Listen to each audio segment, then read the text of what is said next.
Donc, le métier d'astrophysicien, c'est un métier assez divers et moi je l'exerce ici au Muséum national d'histoire naturelle, ce qui peut paraître un peu étrange, puisqu'on associe davantage le muséum à des vieux objets, des squelettes de dinosaures, des animaux empaillés. Mais il se trouve aussi que le muséum recèle la collection nationale de météorites, et c'est ce sur quoi je travaille, les météorites.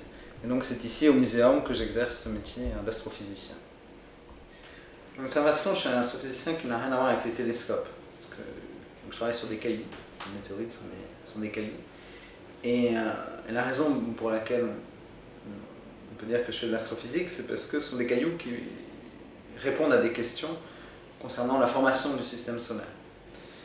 Et donc, il s'agit de comprendre comment s'est formée notre étoile et comment sont formées les planètes. Et les météorites sont un peu les vestiges, les témoins de cette époque révolue. Ça s'est passé il y a 4,5 milliards d'années. Alors, évidemment, si je n'observe pas dans les télescopes, je travaille aussi avec des vrais, entre guillemets, astronomes, c'est-à-dire des gens qui regardent dans les télescopes, parce que ce qu'il s'agit de comprendre, c'est la formation de notre système solaire, mais de façon plus générale, la formation des étoiles et la formation des planètes.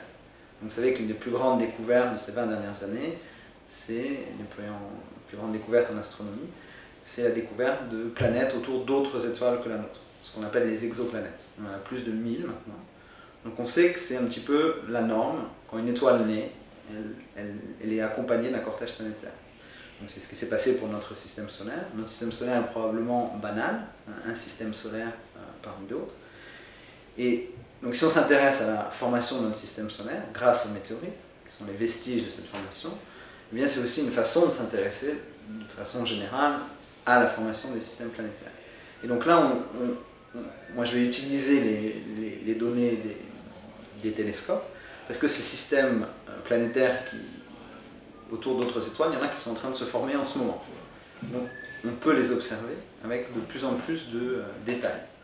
Donc ça, il y a toute une branche de l'astronomie qui s'intéresse à la formation des étoiles et à la formation des systèmes planétaires. Donc moi j'essaye de faire un peu un pont entre les météorites qui nous racontent notre histoire à nous, l'histoire d'une formation planétaire, il y a 4,5 milliards d'années, donc elles permettent de voyager dans le temps, ce sont des archives temporelles, et j'essaie de mettre les résultats qu'on obtient sur notre système solaire à partir des météorites en regard des observations des systèmes planétaires et des étoiles qui sont en train de se former maintenant.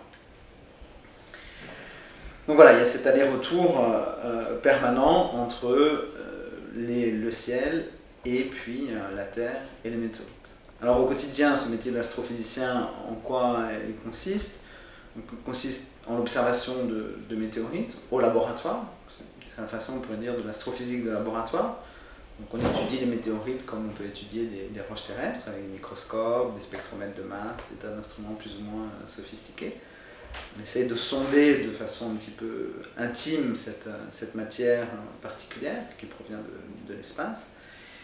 Et une autre activité, donc comme je le disais, revient à analyser un petit peu ce qu'on sait, ce qu'on observe de la formation des autres planètes.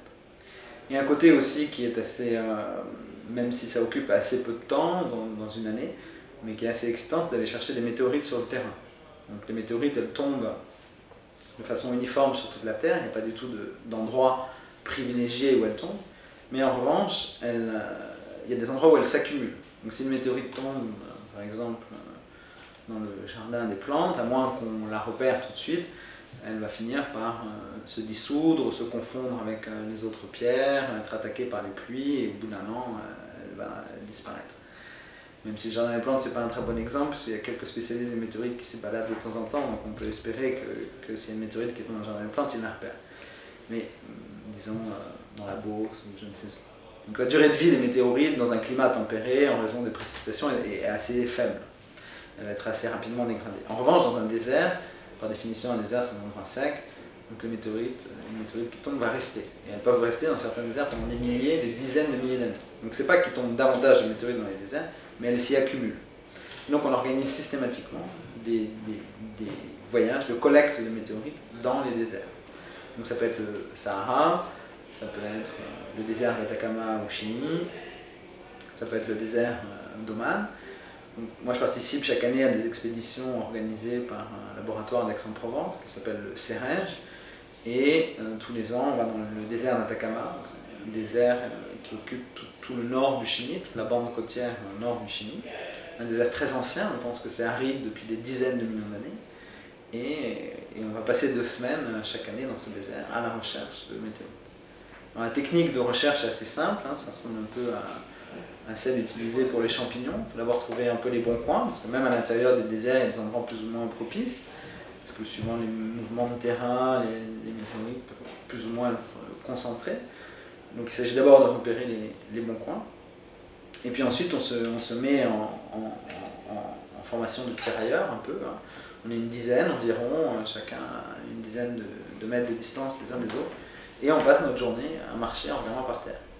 Et on repère les météorites parce que soit si elles sont relativement fraîches, elles sont recouvertes d'une croûte sombre qu'on appelle la croûte de fusion qui se forme lorsqu'elles rentrent dans l'atmosphère, soit si elles ont été dans le désert pendant plus longtemps, elles ont rouillé et elles ont pris une couleur rouille. Et pour vous donner un petit peu une idée, donc une dizaine de personnes, 15 jours sur le terrain, on récupère à peu près 250 météorites. Mais c'est aussi parce qu'on commence à avoir l'habitude, c'est comme les champignons, quoi. Il y a les bons coins, les mauvais coins, on commence à connaître les bons coins, et puis il y a aussi les bons chercheurs et les mauvais chercheurs. On a aussi une certaine expérience pour pouvoir les repérer. Donc ça, c'est une activité qui, si elle n'occupe pas énormément de temps, est assez amusante, et je pense que c'est important de trouver soi-même ses propres échantillons, même si ce ne sont pas nécessairement les météorites qu'on étudie.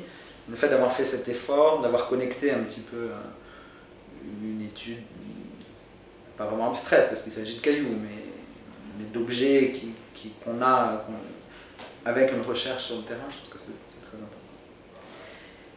Et puis, comme tous les scientifiques, une part importante de notre temps est consacrée à la discussion de nos résultats. Donc, soit on fait des observations ou des théories, et ensuite il s'agit d'aller les présenter publiquement à d'autres scientifiques lors de conférences pour que ces théories soient critiquées, améliorées, reprises, démolies. Et donc il y a aussi tout cet aspect de voyage pour aller à des conférences. Donc la conférence la plus importante, elle a lieu chaque année au mois de mars à Houston, et ça s'appelle la conférence lunaire et planétaire. Et la première a eu lieu en 1968, juste au moment juste avant le retour des échantillons lunaires sur Terre. Donc tout le domaine d'ailleurs des météorites, d'une certaine façon, est un peu, sinon héritier, mais oui, en tout cas, s'inscrit dans tout cet effort qui a été lancé dans les années 60 par les États-Unis pour aller chercher des échantillons lunaires. Comme vous savez, il y a 480 kg de roches qui ont été rapportés, donc qui ont été étudiés en grand détail, et tous les progrès technologiques, tout l'investissement humain, tout l'investissement financier qui a été fait à l'époque, dans les années 70, a permis d'une certaine façon de fonder une communauté internationale autour des objets extraterrestres.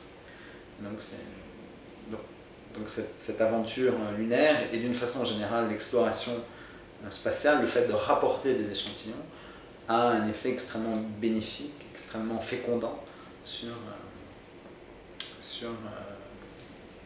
a eu et a encore un effet fécondant sur toute cette discipline qui vise à comprendre l'histoire du système solaire, l'histoire des premiers millions d'années du système solaire.